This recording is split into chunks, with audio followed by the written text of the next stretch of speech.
आज का टॉपिक है पीई रेशो यानी प्राइस टू अर्निंग्स रेशो। तो इस रेशो के बारे में इन्वेस्टिंग सर्कल्स और सर्किट में काफी बात करी जाती है, लेकिन काफी सारे लोग इस रेशो को बारीकी से नहीं समझते। तो मेरा आपसे आज ये प्रॉमिस है कि अगर आप ये वीडियो एंड तक देखोगे तो आपको पीई रेशो पूरी तरह समझ आ जाएगी और आपको किसी और सोर्स को रेफर करने की जरूरत नहीं पड़ेगी। लेकिन आगे बढ़ने से पहले आप इस वीडियो को लाइक जरूर करेंगे। तो आइए आगे बढ़ते हैं और समझते हैं पीई रेशो में क्या क्या होता है। हम डिस्कस करेंगे रेशो की डेफिनेशन, इसको कैलकुलेट कैसे करते हैं, आप किसी स्टॉक का पीई रेशो कैसे फाइंड आउट करेंगे, कहां से पता लगाएंगे, उसको कैसे यूज करेंगे। पीई रेशो को यूज करके क्या आप ये जान जाते हैं कि आपको किसी स्टॉक को बेच देना है या खरीद लेना।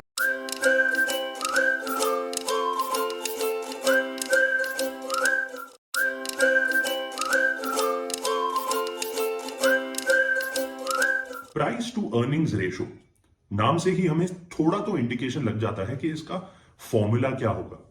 तो पीई रेशो कैलकुलेट करने के लिए आप लेते हैं एक स्टॉक का मार्केट प्राइस और उसे डिवाइड करते हैं उसके अर्निंग्स पर शेयर से, यानी इसे अर्निंग्स मल्टीपल भी कहा जाता है।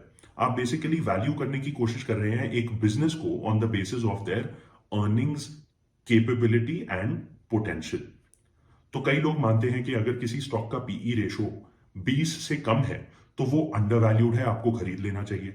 और अगर स्टॉक का पीई रेशो 20 से ज्यादा है तो वो ओवर वैल्यूड है, आपको नहीं लेना चाहिए, बिकॉज वैल्यू स्टॉक की गिरेगी आगे जाके। लेकिन ये एक ठीक तरीका नहीं है पीई रेशो को इंटरप्रेट करने का, बिकॉज जब भी आप किसी स्टॉक के पीई रेशो को देखते हैं उसको आपको कंपेयर करना पड़ता है कंपेटिटर्स के पीई से और इंडस्ट्री के पीई से। तभी जाके आप एक साउंड और वाइज डिसीजन ले सकते हैं कि whether stock is overvalued और अंडर वैल्यूड। अब एग्जाम्पल के तौर पे अगर आप देखेंगे तो पिछले 12 महीने का डेटा निकालें तो इन्फोसिस का पीई रेशो बनेगा 36 का। इसके कंपैरिजन में टीसीएस का PE must be about 38 and Wipro में बी एट अबाउट 31। तो क्या आप कहेंगे कि टीसीएस इन्फोसिस के कंपैरिजन में ओवर वैल्यूड है और विप्रो अंडर वैल्यूड है? Purely speaking on the basis of PE ratio तो आंसर होगा हाँ। लेकिन आपको यह जानना जरूरी है कि ऐसे कई फैक्टर्स होते हैं जिसके बेस पे आप डिसाइड करते हैं कि ये स्टॉक ओवर वैल्यूड है या अंडर वैल्यूड है। आइए समझते हैं वो फैक्टर्स कौन से हैं। पहला फैक्टर है स्टेबिलिटी ऑफ रेवेन्यूज का, यानी अगर आप देखेंगे एफएमसीजी और फार्मा कंपनीज को तो इनके स्टॉक साइक्लिकल नहीं होते। अगर रिसेशन है तब भी आप एफएमसीजी प्रोडक्ट्स खरीदेंगे because these are essentials for your everyday living as per your lifestyle. Similarly pharma industry में भी है, अगर आपको दवाई की जरूरत है आप उसको लेंगे ही लेंगे। लेकिन ऑटो सेक्टर है जो साइक्लिकल इंडस्ट्री है, मतलब देखा जाता है साल में कुछ स्पेसिफिक महीने होते हैं जब लोग ऑटोमोबाइल्स खरीदते हैं या फिर जब इकोनॉमी बूम कर रही होती है तब ऑटो सेल्स बढ़ जाती है। लेकिन रिसेशन में आते ही ये स्टॉक सबसे ज्यादा हिट लेते हैं। तो आप देखेंगे कि एफएमसीजी और फार्मा इंडस्ट्री के पीई रेशोज साइक्लिकल इंडस्ट्रीज यानी ऑटो इंडस्ट्री से ज्यादा होते हैं। तो एग्जाम्पल के तौर पे अगर आप एचयूएल का पीई देखें और हीरो मोटोकॉर्प का पीई देखें तो आप देखेंगे एचयूएल का पीई रेशो हीरो मोटोकॉर्प से ज्यादा होता है। अब आते हैं दूसरे फैक्टर पे जो है ग्रोथ पोटेंशियल। तो जिस इंडस्ट्री में आपको लगता है आगे जाके बहुत ग्रोथ होने वाला है बिकॉज काफी जोरों शोरों से चेंज हो रहे हैं और कई सारी नई कंपनियां नए प्रोडक्ट्स लेकर आ रही हैं, यूजर्स में डिमांड बढ़ रही है उन कंपनीज के प्रोडक्ट्स की, तो उस ग्रोथ पोटेंशियल को देखते हुए भी पीई रेशो इंपैक्ट होता है।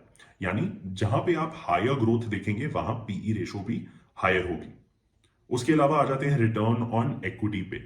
तो द हायर द आरओई और the return of equity for a particular stock और इन अ पर्टिकुलर बिजनेस और company, higher is going to be the PE ratio. Inversely अगर आप डेट को देखेंगे तो जिन कंपनी का डेट कम से कम होता है उनकी पीई रेशो भी उतनी ज्यादा होती है in comparison to a competitor जिसमें डेट ज्यादा है। तो zero debt companies enjoy a higher PE ratio because the public believes कि इनके पास औरों का पैसा नहीं, खुद का ही इतना पैसा है जो ये री इन्वेस्ट कर सकते हैं और ज्यादा जल्दी से ग्रो कर सकते हैं। पांचवा फैक्टर है डिविडेंड्स का, यानी जो कंपनियां ज्यादा डिविडेंड ज्यादा कंसिस्टेंसी से हर साल देती रहती हैं उनका भी पीई रेशो ज्यादा होता है। बिकॉज पब्लिक को लगता है, इन्वेस्टर्स को लगता है कि ये देखो ये हर साल इतना प्रॉफिट बना रहे हैं और ऐसे ग्रो कर रहे हैं और प्रॉफिट्स री इन्वेस्ट करने के बावजूद इनके पास इतना बच जाता है कि हम लोगों में ये प्रॉफिट बांट भी देते हैं। इसलिए dividend paying companies have a higher PE. Dividend के साथ साथ अब देखते हैं अगला फैक्टर इंटरेस्ट का। जैसे इंटरेस्ट रेट इकोनॉमी में कम होते हैं तो माना जाता है कि कंपनीज को इंटरेस्ट कॉस्ट भी कम पड़ेगी और बिजनेस की इंट्रिंसिक वैल्यू बढ़ जाती है। ऐसे केसेस में भी पीई रेशो बढ़ती है। अब आते हैं आखिरी सेवेंथ फैक्टर पे, जो काफी प्रैक्टिकल फैक्टर है, जो कंपनी की इंडिपेंडेंट ग्रोथ से शायद उतना रिलेट या डायरेक्टली कोरिलेट नहीं करता। यह है मार्केट सेंटिमेंट का। आपको पता है क्या, इन्फोसिस का ईयर 2000 में पीई रेशो था 200 का, जो आज जाके 35 पे आ गया है। यानी ईयर 2000 में इंफोटेक और मीडिया इंडस्ट्री बहुत बूम कर रही थी और मार्केट को यह सेंटिमेंट था कि ये तो बहुत ग्रोथ देके जाएंगे। इसीलिए उस टाइम पे उस मार्केट सेंटिमेंट को देखते हुए इन इंडस्ट्रीज का पीई रेशो ज्यादा था। सिमिलरली आपने देखा होगा कि 1990 के दशक में सीमेंट इंडस्ट्री का पीई रेशो बहुत था, because that was the market sentiment. आजकल आप जानते होंगे, आप देखते होंगे जैसे ब्लॉकचेन का बहुत मार्केट सेंटिमेंट है। तो इसी तरह मार्केट सेंटिमेंट डिटरमिन करता है एक इंडस्ट्री का पीई। चलिए अब देखते हैं कि आप पीई रेशो को मद्देनजर रखते हुए ये कैसे डिसीजन लेंगे कि कोई स्टॉक ओवर वैल्यूड है या अंडर वैल्यूड है, या आपको खरीद लेना चाहिए या बेच देना चाहिए। तो इसके लिए सबसे पहले आप अपने आप से कुछ सवाल पूछिए कि आप जिस कंपनी के स्टॉक के बारे में बात कर रहे हैं, आपको उनका ग्रोथ पोटेंशियल कैसा दिखता है। आपको क्या लगता है ये इंडस्ट्री कितनी रैपिडली ग्रो होगी, या ये पर्टिकुलर कंपनी सेम पेस से ग्रो होगी या इंडस्ट्री के पेस से ज्यादा ग्रो होगी।